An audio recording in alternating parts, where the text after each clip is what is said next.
You ever wonder what a book from like 150 years ago could possibly have to say about our world today? Well, it turns out a whole lot.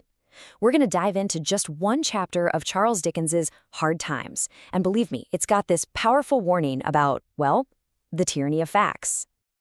Wow. It hailed facts all day long so very hard. I mean, just think about that for a second. This isn't some gentle rain of knowledge, right? It's a hailstorm. It's punishing. And that one line just perfectly sets the scene for the world we're about to step into. A world where facts aren't there to enlighten you. They're basically used as a weapon. All right, so here's how we're going to break it down. First, we'll meet the girl who's basically drowning in all these facts. Then we'll see how her humanity goes head-to-head with cold, hard stats.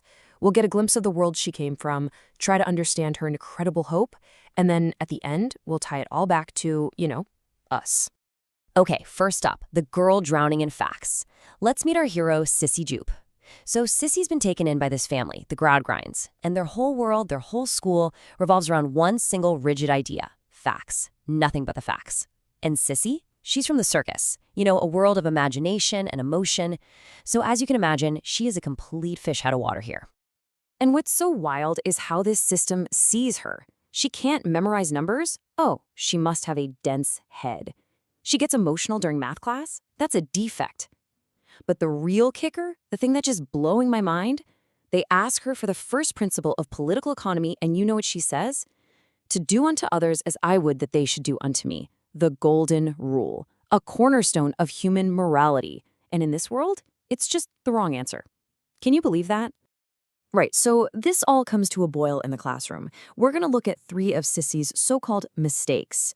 And yeah, on the surface, it looks like she's just bad at logic.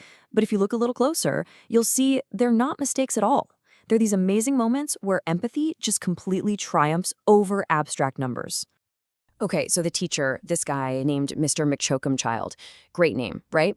He sets up this problem. He says, okay, this room is a nation, and this nation has 50 million in money. Just a big, simple fact. And then he asks the question, isn't this a prosperous nation? I mean, it seems like a total softball, right? 50 million? Yeah, of course it is. He's just looking for a yes. But he asks Sissy, and her answer is just incredible. She says, I couldn't know unless I knew who had got the money and whether any of it was mine. Boom. Just like that. She cuts right through the big abstract number to what actually matters. A huge pile of money means nothing if you don't know who has it. It's a question we're still asking today, right? What good is a huge GDP if people are struggling? So the teacher isn't giving up. He tries again. This time he throws out another statistic. In a city of 1 million people, only 25 starve to death each year. And from a numbers-only perspective, that sounds kind of good, right? It's a tiny percentage. And then he asks her, what is your remark on that proportion? He's being very specific. He wants her to talk about the ratio. But Sissy, she doesn't even go there. She says, I thought it must be just as hard upon those who were starved, whether the others were 1 million or 1 million million. Again, she just completely ignores the big picture statistic to focus on the individual. To her, the pain of those 25 people isn't diluted just because 1 million others are fine. Their suffering is absolute. Okay, at this point, the teacher is getting pretty desperate. He goes for one last shot, and it's the coldest one yet. Just pure numbers. Of 100,000 people on long sea voyages, only 500 were lost. And then he just asks, flat out, what is the percentage? No more opinions, no more philosophy, just do the math. But Sissy just breaks down. And through her tears, she gives maybe the most powerful answer in the whole chapter. The percentage is nothing to the relations and friends of the people who were killed. And that just hits you, right? The percentage is meaningless. It's nothing. For the people who are grieving, that number isn't just irrelevant. It can actually feel like a slap in the face. So you have to wonder, where does this incredible empathy even come from? Well, we get a clue in a quiet chat between Sissy and Louisa, who's the daughter of the facts-obsessed Mr. Gradgrind. And when you put their upbringings side by side, it's just night and day. Louisa's home is Stone Lodge. Sissy's is a traveling circus. Louisa's life is like a machine run by facts. Sissy's is all about stories and imagination. Louisa's guide is facts, Sissy's is love. But the most telling part?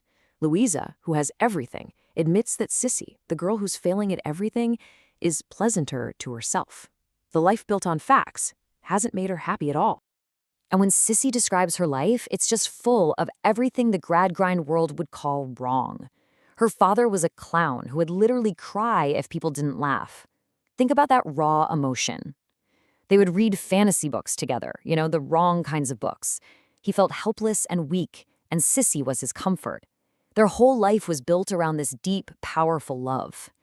Her entire upbringing was basically a masterclass in empathy. And this leads us to maybe the most powerful thing about Sissy. It's the thing that the grad grinds find completely irrational, her absolute unshakable faith that her father, who, let's be honest, abandoned her, is going to come back. You see, the system looks at the facts. They run the numbers, they do the sound arithmetical process, and conclude he's an unnatural vagabond. He's gone for good.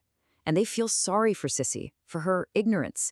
But Sissy isn't working with their kind of logic. Her basis is love and faith. She knows her dad. Her conclusion is that he won't be happy for a single minute until he's back. For her, it's not a hope, it's a certainty. And Mr. Gradgrind's take on this? It really shows you exactly what his system is all about. He says that if she were properly trained, she'd understand the baselessness of these fantastic hopes. He literally thinks the point of education is to grind down these unprovable hopes and replace them with cold, hard facts. And yet, the narrator points out something crucial. It seemed as if fantastic hope could take as strong a hold as fact. For Sissy, this hope isn't some silly fantasy. It's a force of nature. It's as real and powerful as any number in a textbook. It's her anchor.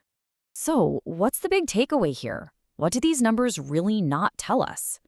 Well, the chapter is called Sissy's Progress, which is pretty ironic, because her progress has nothing to do with what the school wanted her to learn.